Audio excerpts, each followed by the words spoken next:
we're in the second week of Kartik, and I'd like to get started, if that's okay.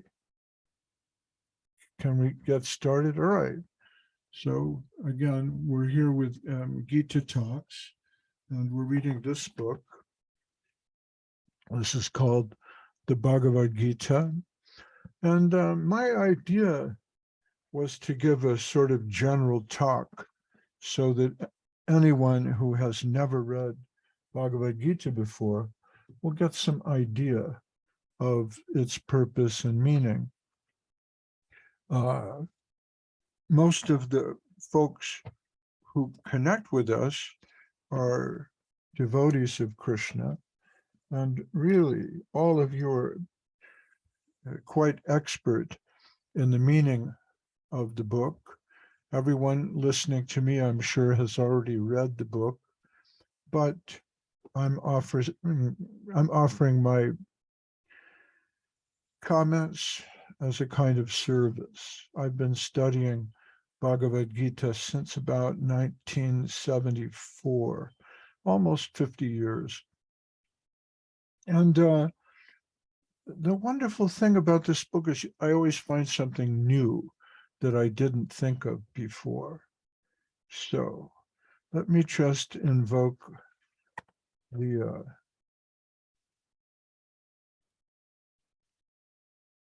auspicious introduction or Mangalacharanam.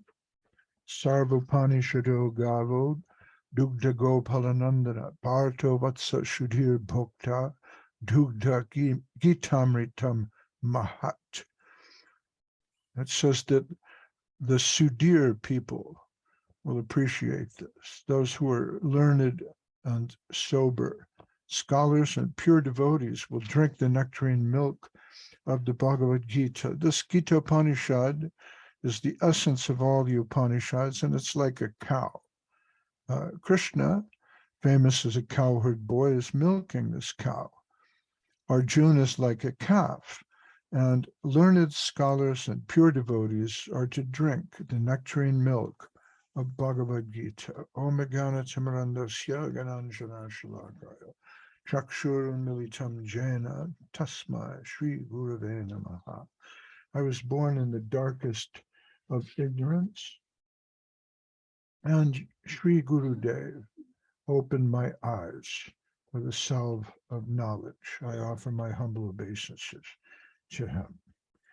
So, in the 16th chapter of Bhagavad Gita, this is called the divine and demonic natures. The Sanskrit has Daivasura Sampat Vibhag. Sampat means wealth, also could be fruit, because in the last chapter, Krishna describes the entanglements in the material world as being similar to the roots and branches of a banyan tree. And he says this material world is like a banyan tree whose roots grow upwards and the branches downwards. That's a strange description because we've never seen a tree with the roots upwards, normally speaking, but actually you do see that a lot. When you see that is when you're driving by the highway or walking along the road, and there's a river or a lake or a body of water, and when there's a tree by the riverside, you see the reflection of the tree in the water. And if you look at the reflection, the branches are down and the roots are up. So in effect, Krishna is telling you that this material world is something like that. It's like an illusion. It's like a reflection on water. The reflection is so perfect that it resembles reality, but it's not. And of course, we're not Mayavadis. We're not saying that the material world has no reality, but it's something like if you mistake a rope for a snake, the rope is real, It's not a snake.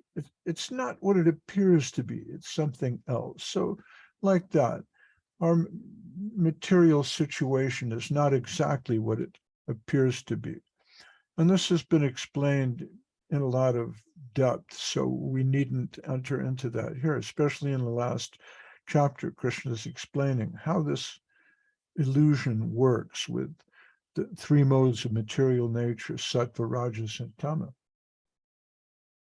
But here he's shifting a little bit from the ontology of the Vedas and the Vedanta, the Hindu line of thought. He's moving a bit away from metaphysics. He's leaving behind a little bit all the different practices of yoga that we've heard about. And he has something to say about ethics, which is interesting. Now, before Krishna gets into an ethical argument, or before he starts describing what morality, good and bad, evil, what does that look like? What is it like, the demonic nature? What's the demonic character? What is the character of a saint? Before he starts describing, and there's Suvashini and Lilavati, is it? Thank you for joining us. Before Krishna begins to describe what is ethical character, he just gives us a bit of a hint at the idea that this ethical character, good and bad, is taking place in the world of illusion. So let's not lose sight of that. So Daivasura Sampada Vibhaga Yogas, the fruit of the banyan tree. It's interesting. Let's take a look at that. There's good fruit and there's bad fruit. But remember, this is the fruit of this unusual banyan tree that has its roots upwards and its branches down. The idea is we're living in a world of illusion, but it's a very real world, and we have to deal with real world problems and real world situations. So Arjuna is curious about God, the soul, all these things. But in the end, Krishna wants him to adopt a particular line of action. And that line of action is in keeping with a proper ethical understanding of sort of real world attitude. We know this real world has air quotes around it. It's the world of misconception, Srila Sridhar Maharaj used to say. But in this world of misconception, we're forced to act and we're forced to make decisions. And so on what basis do we act? How do we make decisions? What sort of qualities should we keep in mind? Now, if one is living in an ashram under the guidance of guru, then it's understood that up to a certain point, one's actions will be guided by the guru. We're under his shelter.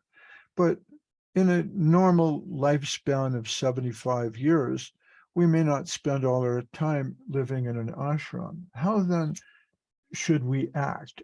What then should we do? And what's the nature of ethics for such a person?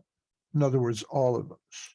So this is kind of interesting in that it's a departure from what the Gita focuses on a lot, is the nature of God, the nature of the soul, karma and dharma.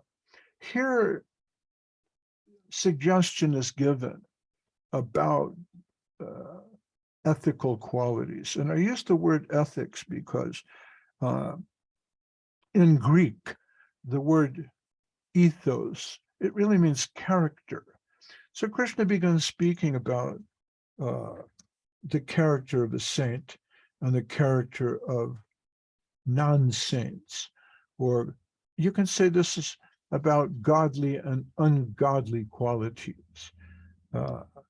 Now, one of the things that happens when we read through the 16th chapter of the Bhagavad Gita is we very quickly read the saintly qualities that Krishna mentions: fearlessness, purification, cultivation of spiritual knowledge.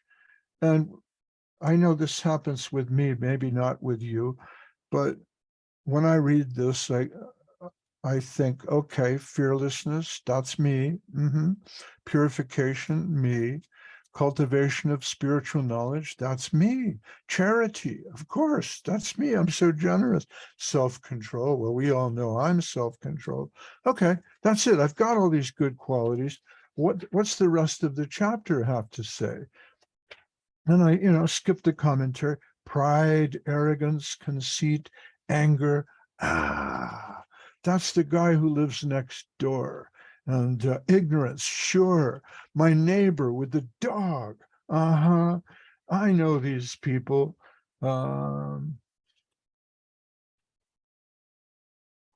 Those who are demons. Yeah, question? Mahayogi Prabhu. Actually, when I was reading this chapter, I was reading about good qualities, thinking, okay, but when I started to read about demonic qualities, I was understanding that this is about me. Well, that I'm more like a demon. Then you're an advanced soul. You've made a lot of advancement, because that's what Govinda Maharaj would say. Govinda Maharaj would say, well, my religion is to find fault with myself. But so often we read about the demons and we think, that's those people over there, right? But proper reading means you should understand it like that. Oh, that's me. It says those people who don't have any faith, that's me. They don't know what's to be done. That's me. Neither cleanliness nor proper behavior is to be, oh God, I'm such a slob. I don't know how to act. That's Trinada Pisunichena Tarora Pisahishnuna. And that's really what we're aiming for, because unless you develop that kind of understanding, you're not really making progress. So anyways, let me read the shloka here. Sri Bhagavan Uvacha Abhayam Sattvasang Shudir Jnana Yoga Vyavastitaha Dhanam Dhamascha Jagyascha Svadhyayas Tapa Arjavam Ahimsa Satyam Akrodas Tyaga Shantira Paishunam Daya Bhutesh Palo Luptvam Mardavam Hrira Chapalam Tejak Shamadriti Shocham Adroho Natimanita Bhavanti Samparam Daivim Abhi Jatasya Bharata.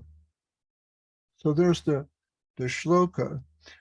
So Krishna says, fearlessness, purification, cultivation of spiritual knowledge, charity, self-control, sacrifice, study of the Vedas, austerity.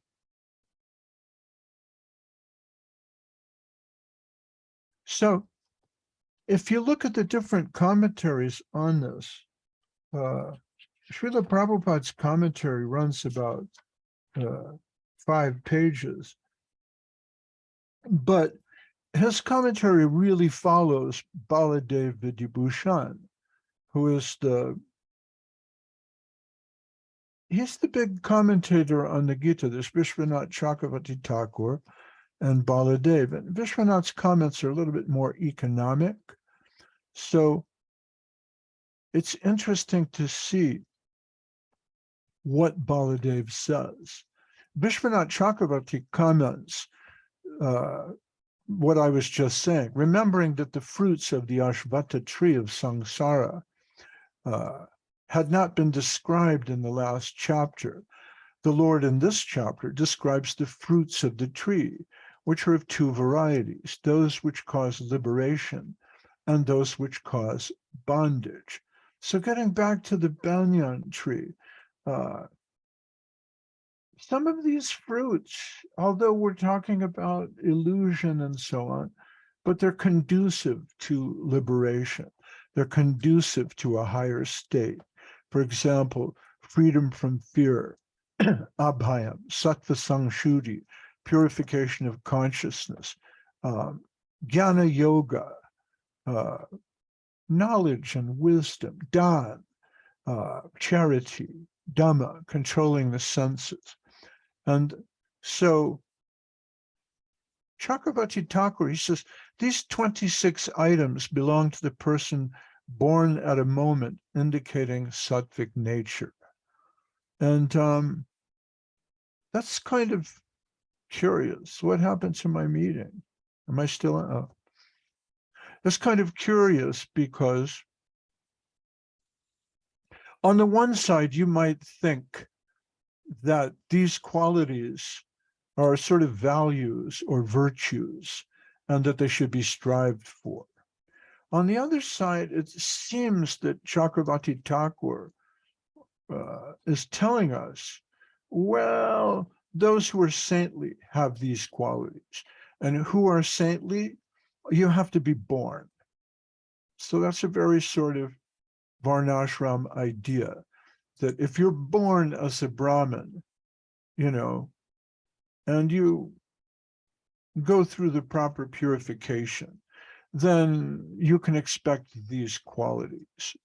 On the other hand, Baladev Vidyabhushan, he sort of colors this a little bit, and he assigns different qualities to different castes and creeds or different varnas and ashrams, right? So it's interesting to take a look at what he says, and that's reflected in Srila Prabhupada's comments. So let's see if I can find that. I'll just read it a little bit. Here we are. Hang on. Right. So Baladev Vidyabhushan, he says that the Lord speaks of the Daivi Sampada in 3 verses. And in this way, he describes the duties of the 4 ashrams and varnas. And first, he speaks of the sannyasis. So he says that the sannyasi is fearless, abhayam. So Baladev Vidyabhushan, he looks at this verse and explains that Krishna is describing virtues in a particular way, going through the varnas and ashrams. First sannyasis, then grihastas, then brahmacharis, then vanaprasthas, and then he does brahmana, kshatriya, vaishya, shudra. So according to Baladev's point of view, he says that what's special about the sannyasi is fearlessness. He's free from the fear of how he will survive alone without any work. Also, he has purity of mind, sattva sangshuddhi, by performance of his duties and varna. He's also fully knowledgeable of the methods of attaining jnana yoga, such as hearing, and these 3 are his characteristics.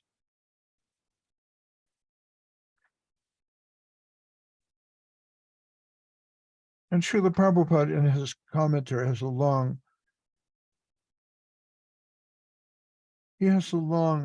explanation about these different qualities as they pertain to sannyasis. But it's very clear to me that he's following this commentary by Baladev Vidyabhushan. Sridhar Maharaj doesn't, in his Bhagavad Gita, doesn't really comment on this. So the next qualities or virtues belong to the householders, according to Baladev Vidyabhushan. The householder offers food and other items owned by himself, earned by proper methods to qualified persons. He controls the external senses according to the rules, Dhamma, and engages in the performance of prescribed sacrifices, Jagya. So Baladev says Dana, Dhamma, and Jagya. That's for the Grihastas. And then the next, he says, the Lord describes the brahmachari. He's engaged in svadhyaya, or brahmajagya, which means he's fixed in studying the Vedas. And that's the one quality of the brahmachari. Next, he speaks of the vanaprastha. Tapa here refers to three types of austerities, and that will be described in the 18th chapter. And so tapa is the quality of the vanaprastha. And then Baladev splits off the next verse, and he says, this is about the different varnas, right?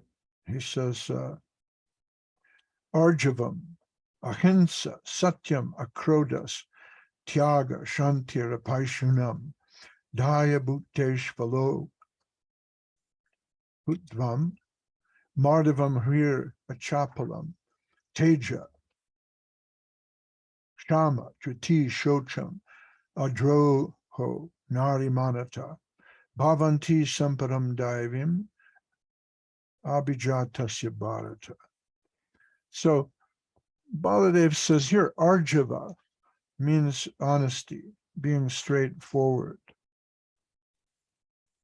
simplicity. And he says that's the characteristic of the Brahmana. He should be straightforward and simple, and reveal to the faithful listeners the meaning of important topics as he has understood them. So you can think of honesty also as belonging to the Shudras, in this sense, that the Shudras may not be considered to have great virtues, but if a worker is honest, that's a good value. Simplicity also. But Baladev is ascribing this to the Brahmanas because not only are they honest in the sense of being truthful, but the truth they tell is the Vedic truth, and that's the most important. So also ahimsa means nonviolence. Satya means making accurate statements without meaningless content. Akrodha, the control of anger. Tyaga, not saying bad words. Shanti, control of the mind. So the Brahmanas have quite a burden in terms of personifying virtue. Tyaga means not saying bad words. Shanti, control of the mind. Apashuna, not using bad words when someone is not there. Doya means mercy. Intolerance of suffering. Alo lupa means the absence of greed. So these are very important qualities. Unlike the Western idea that the noble class of men, or the Kshatriyas, rule by the power of God, by divine authority, divine right of kings. In the Hindu system, the Kshatriyas rule, but always taking advice and the consent of the Brahmanas, who were honest and above greed. So they're trustworthy and they understand the truth. So that's the ancient Hindu system, or Sanatana Dharma system. And then Mardava means that they always want the association of saintly persons. Hri means the incapacity to do unlawful things. In other words, really, truly, Brahmanas resist dishonesty, corruption, crime. And achapala means the absence of useless actions. And these are the 12 characteristics of the Brahmanas. Now, I don't want to keep reading because, I'll put everyone to sleep, but just to take a step back from, Krishna's particular description of virtue. It's interesting to think that, well, some of these qualities are for Brahmanas, some are for Kshatriyas, some are for Vaishyas, some are for Shudras. This is really kind of what the Manu Samhita is all about, because if you go through the Manu Samhita, you'll find there's different dharmic systems for different individuals in society. William Blake said that one law for the lion and the lamb is tyranny, because if the lamb is food for the lion, but if there's one law, then the lamb suffers, the lion gets to eat the lamb. Or if it goes the other way, then the lion starves to death because he can't eat anything, because it's the law of the lamb. So who's right, the lion or the lamb? Manu Samhita is awfully sophisticated in that regard, because they're not demanding exactly the same sort of behavior in Dharma from every member of society. So it's enough if, for example, the Shudras are honest workers, but for the Brahmanas, we demand a higher standard. We don't want simple honesty, but we want an adherence to a higher truth, and they're supposed to know the truth. So that would be Dharma for the Brahmins, yeah. Yes, Mahayogi Prabhu, I have a question. Sorry that I'm interrupting you, simply I'm afraid that I can forget it. So the question is, if there are different dharmic rules for different kinds of creatures, but can we say that dharmic rules for people who was born in India and who know these rules, for example, in Brahmin's family, and the dharmic rules for Americans who are eating meat, the same, or these rules are different for different nationalities? Because because they were born in different obstacles. One could get knowledges about such things, yes, another one couldn't. So how is it? Well, Manu Samhita offers a flexible system. It doesn't expect the same thing from everybody. So in that respect, is it unfair to have different rules for different people? See, not really, because different people have different adhikar, different samskara, different qualities, and they're coming from a different level of society. So just as in school, you offer different levels of education. And if I'm learning level 1 Hebrew, I'm not expected to read advanced commentary on the Torah. I'm expected to be able to say hello and goodbye. And the teacher will judge me on that basis. If I'm learning to play a simple block flute in the kindergarten, the teacher is happy if I can play Happy Birthday. He's not expecting Mozart. So something like that. Does that mean that the person who plays Mozart is necessarily more advanced? Not necessarily. It depends, on a number of different factors. Maybe the musician who plays Mozart is a heroin addict and has no interest in the music, doesn't like what he's playing, and feels absolutely nothing. But the child who plays Happy Birthday is joyful in spirit. So who's getting more out of the music? It's hard to say, but Manu, at least, sticking to the subject of the Manu Samhita, Manu contemplates different ideas for different sectors of society. Now,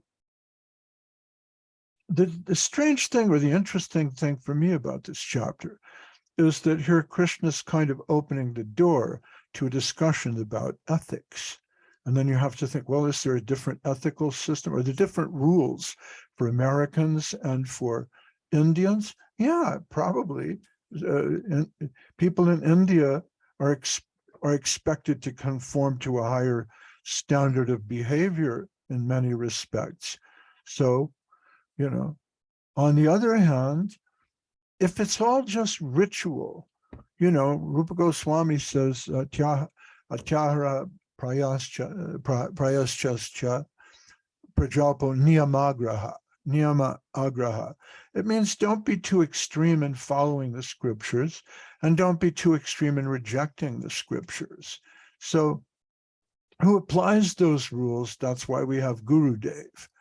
You generally need someone who can say, well, all right, the Westerners can stay over there, but they, if they want to eat, they have to do this. In India, we have some standard. In the United States, obviously, it's different. You can't get the same.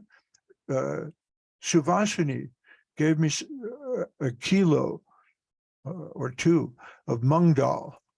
I haven't made it yet because I want to see if I can find a replacement. If I start making it, I'll like it and I'll want more. But in Mexico, I can't find mung dal anywhere. So maybe in the scriptures it says, in the morning offer mung dal to the deities. And oops, you know what? I can't find that anywhere in Mexico. Can I offer split peas? Yellow split peas? What's my substitute? What's allowed and what's not allowed? But it's interesting, the dichotomy between following rules and ethical character. Because if we're talking about ethics, naturally you want there to be some kind of rule, right? But you're kind of doing things backwards,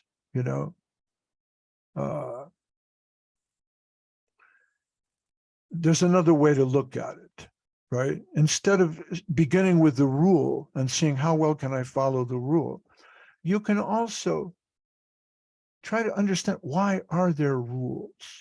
And this is a fascinating question also.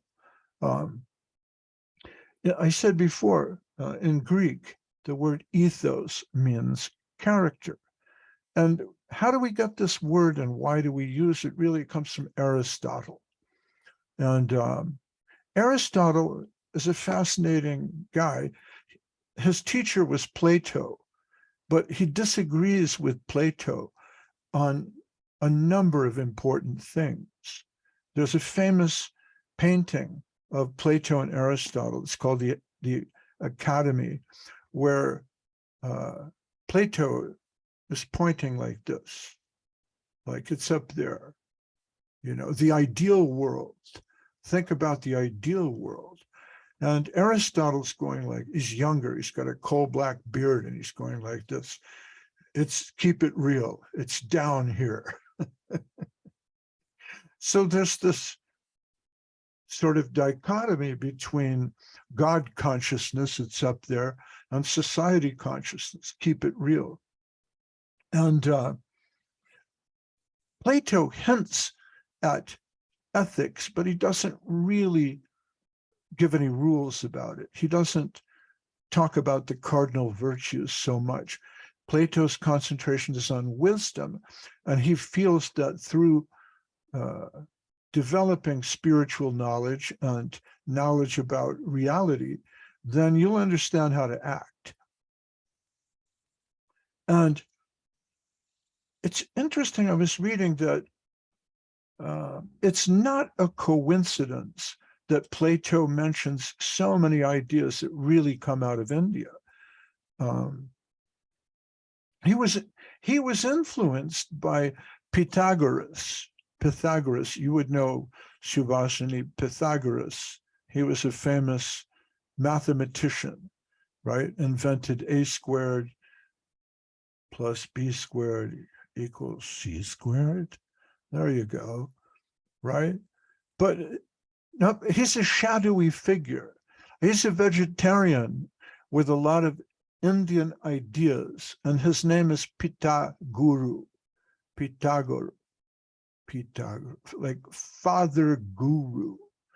And so Plato is getting his ideas from Pythagoras, someone who comes from India, or who knows at least a lot about Indian mystical systems.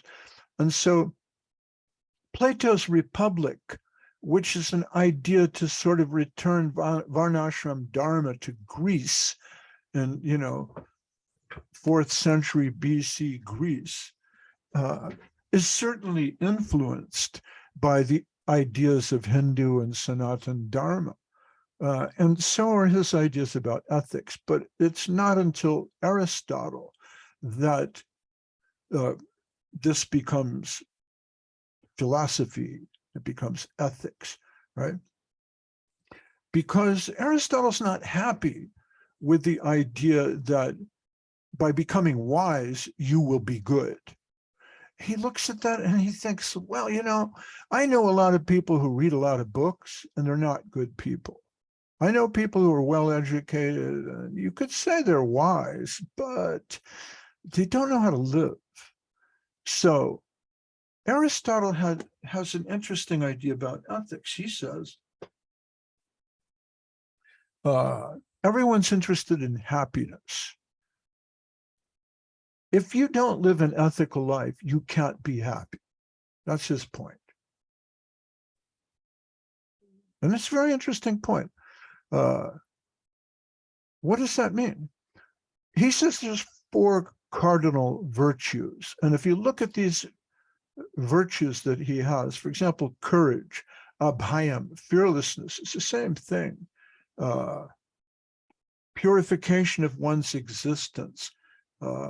Aristotle says, well, temperance, being moderate, avoid intoxication, promiscuous sex. He doesn't say meat eating and gambling, but Pythagoras probably would have added that. Truthfulness. These things that are being talked about in the Bhagavad Gita, Aristotle advances as ethical virtues. And he says, your life should be on balance. It should be a balance between wisdom, courage, temperance, and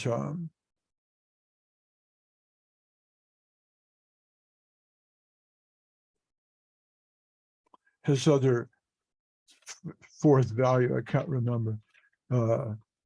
Justice. Justice. He says you need these things in your life. If you're not courageous, if you don't have the valor, the bravery to do what you believe, you won't be happy. That's cowardice. But there must be a balance.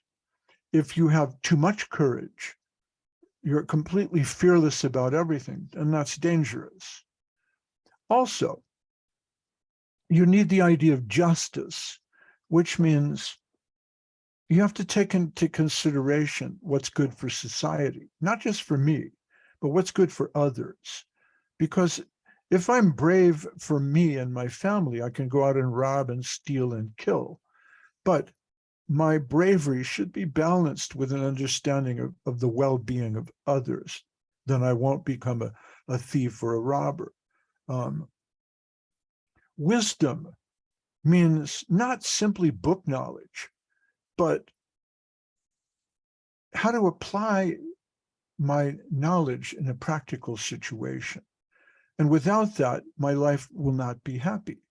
If I read a lot of books and I know a lot of things, but I don't know how to treat my children or how to treat my husband or my wife, then I will live a life out of balance. So self-control, moderation,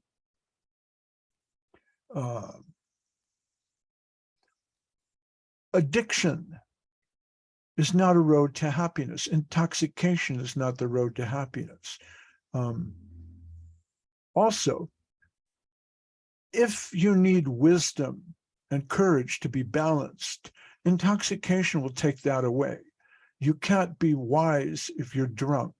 It's very obvious. You can't be courageous if you're addicted to something and you have to think about getting money to feed your addiction. Then you'll be a slave. And finally, justice means understanding how to balance the other virtues. So what Aristotle says is that if you don't have these virtues, you can't be happy. So it's not so much a question of looking up a list of rules and finding out, okay, what are the rules? And then I'm going to follow those rules. The guru says, do this. The guru says, do that. I'm going to follow the teachings of my guru and observe his rules and instructions. That's nice. But you should also find out for yourself why those rules are valuable. Why are they in place? What's the meaning of those rules? So that later, when the situation changes, and life is flexible, so the situation will change, you'll be able to discover the rules that you need to properly guide yourself, basing your movements on trying to develop these virtues. So where Plato thinks, if you have wisdom, all the other rules will flow. You don't have to worry about trying to understand anything virtuous. And Aristotle says, no, you need to practice these things. You have to put courage in practice in your daily life. You have to be brave. You have to try to understand what it means to be wise, cultivate knowledge, cultivate a deeper understanding, learn to do the right thing, justice, make that a value in your life, practice justice, be fair with others, demand your rights, and self-control. Learn proper self-control and balance your life in harmony. And through this sort of practice, you'll develop the virtues that you seek. So Aristotle's giving us almost a kind of sadhana, telling us a kind of a practice that will be valuable to you. And if you look at the history of ethics in Western culture and civilization, the next big step are the Stoics, who agree on this. But this is sort of a secular take on happiness. Remember, we're talking about the banyan tree of illusion. So how to be happy within that illusory state. But then, a few centuries ago, Thomas Aquinas comes out and he says, this is very good. What Aristotle puts down here is very good, but where is faith? This is a system without any faith. It's kind of an atheistic system, really. There must be faith in some higher power, in God. And then also hope. The Stoics said that you can become fearless by knowing that none of this matters, and when we die, it's all gone. But Aquinas says, no, you need a higher prospect in God. And finally, none of this, faith, hope, courage, justice, wisdom, temperance, none of these qualities are worthwhile without love. Love is the highest of all those different virtues. And this is something that Krishna is telling us from the beginning of the Bhagavad Gita to the end. But none of this prevents Krishna from telling Arjuna, okay, do your duty, do your work, be brave. Who are you? You're a Kshatriya. You have to be brave. You think that this is a problem. Okay, your family, I understand. But the sons of Dhritarashtra are evil. Duryodhana, he's evil. You want me to give you a list of how the evil man thinks? Pride, arrogance, conceit, Dambo, Darpo, Bimanascha, Kroda, Parsham, Evacha. This is Duryodhana.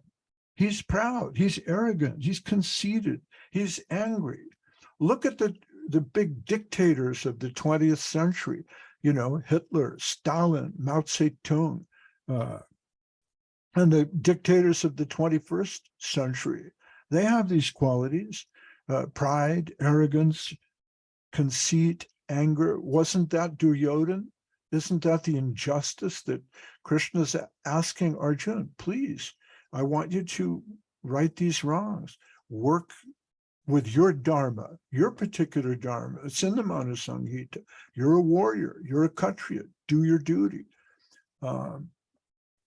So on balance, Krishna is very interesting in that he's explaining how to be a saint, how to be divine, how to be a bhakta. And he's also telling Arjuna, go out there and get Duryodhana. You have to do it. There's no other escape for you. So anyways, we can look at our daily life and think, well, is this me? Fearlessness? Am I fearless? Purification, cultivation of spiritual knowledge, charity, self-control, study of the Vedas, sacrifice, austerity. Any one of those is difficult.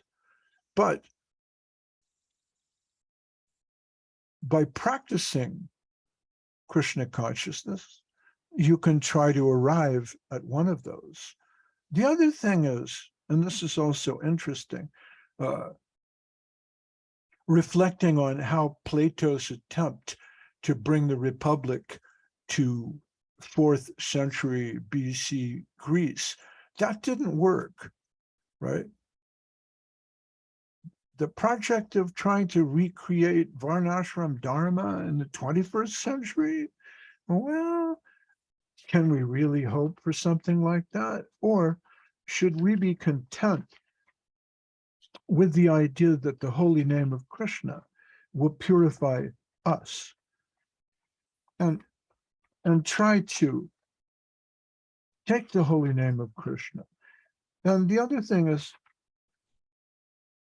if we can't attain all of these qualities, we can at least attain, as Govinda Maharaj used to advocate, humility and tolerance. Maybe those are the best we can hope for in the age of Kali. So I didn't want to read all the demonic qualities in one go because it's heavy. When when Krishna starts talking about the demons, you can hear echoes of this kind of speech in the evening news. Those who are demonic do not know what is to be done and what is not to be done. Neither cleanliness nor proper behavior nor truth is found in them.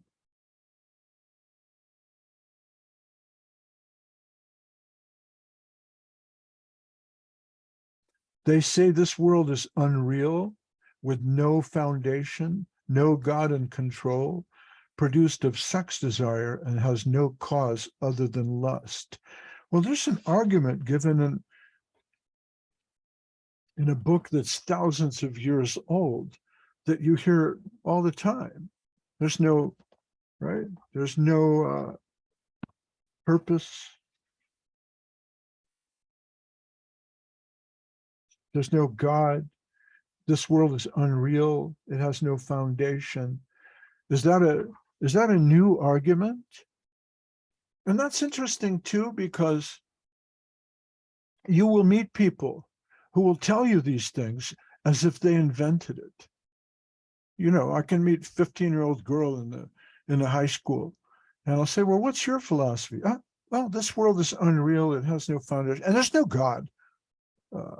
It's all sex. Like, wow, that's deep.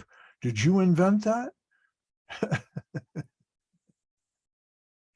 No, this is an argument that was given, I don't know, 5,000 years ago by Krishna, you know. And he's just pointing out this is a common argument of impious folks, you know. The demonic conclude that the world is a phantasmagoria. Well, we can look at that later, but in this chapter, it seems that Krishna is really preaching hell hot and sin black, as we like to say. But by talking about these ethical dilemmas, these qualities, you know, he's raising some interesting questions which are worthy of reflection. So instead of reading that and thinking, oh, there's these terrible people out there and they're demons. Yeah, I have to protect myself. You know, maybe we should look within and see if any of those qualities are still within me, as Rajasundari was saying. Well, I said what I wanted to say. So thank you very much for giving me the chance. Any questions? What do you think of any of this? Thank you, Mahayogi Prabhu.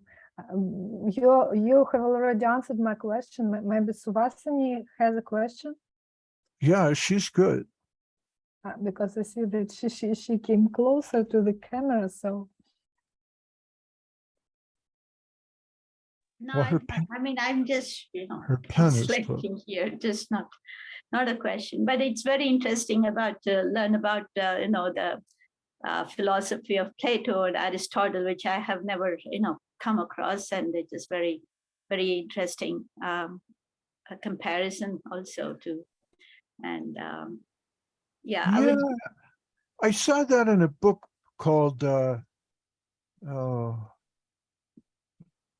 Values in Ancient Societies by Richard Ferguson. And he points out there's no coincidence that Plato, so many ideas he has are very Hindu, you know, they're very Varnashram, they're very Vedantic, and he's influenced by Pythagoras, who was also known as Pita Guru. I thought, what? Wow, that's cool. I have to use that somehow. So Pita Guru. And Pythagoras, he had some sort of a mathematical cult, religious sect. They were vegetarians, but nobody really knows much about him. He left us his formulas. So our formula for success, ladies and gentlemen, is the Hare Krishna mantra. Anyways, thanks a lot for joining us this morning here in Mexico and wherever you are around the world. Thank you for joining us, Priyanana Devidasi. I bought this shirt at the night market in Chiang Mai. I'm wearing this in honor of the Chiang Mai Yatra, and I like it in the invocation there in the Bhagavad Gita, Sarvapanishado Gavir. I like that invocation. It says, Sarvapanishado Gavo Dogda Gopalanandana Parthavatsa Sudhir Bhokta Dugdam Gitamritam Mahat. It says that the Sudhir will appreciate this. So you're in connection with the Sudhir. And we hope for your blessing and and mercy. All right. And I guess that's going to end it for today. Next week, we'll talk about the demons. So next week we will continue with this chapter, yes? Yeah, I'll finish the 16th chapter. What happens to me, Brajasundari, is every time I read the 16th chapter, immediately I go to the part about the demons. And I'm like, yeah, those people, ew. But as I read through the first verse, I thought, I should think about this. This is really, it's interesting, these virtues, these values. Why don't I have those values? When I was 22 and I read the Bhagavad Gita, I thought, that's me. Yeah, I'm fearless. Oh yeah, I'm humble. But now when I read it, I think, wow, I have work to do. So, all right. Gaura Thank Hari you. Bol, Jai Hare Mahayogi Krishna, Prabhu ki jai. Yeah.